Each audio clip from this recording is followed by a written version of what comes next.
সড়ক দুর্ঘটনায় পঞ্চগড় ও মাদারীপুরের ৩ জন নিহত ও ১৪ জন আহত হয়েছেন। সকালে পঞ্চগড়ের বোদা উপজেলার খাদপাড়া এলাকায় ট্রাক ও ট্রাক্টরের মুখোমুখি সংঘর্ষ হয়।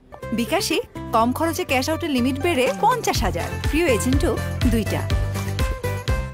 এতে ঘটনাস্থলেই ট্রাক্টর চালক ও এক পথচারী নিহত হন, আহত হন ৪ জন। এদিকে বঙ্গবন্ধু শেখ মুজিবুর রহমান এক্সপ্রেসওয়েতে যাত্রীবাহী বাস উল্টে একজন নিহত এবং অন্তত ১০ যাত্রী আহত হয়েছেন। শিবচর হাইওয়ে পুলিশ জানায়, ঢাকা থেকে পটুয়াখালীর কুয়াকাটার উদ্দেশ্যে ছেড়ে আসে ইউনিক পরিবহনের যাত্রীবাহী একটি বাস শিবচরের বন্দরখোলা এলাকায় আসলে নিয়ন্ত্রণ হারিয়ে তা উল্টে যায়।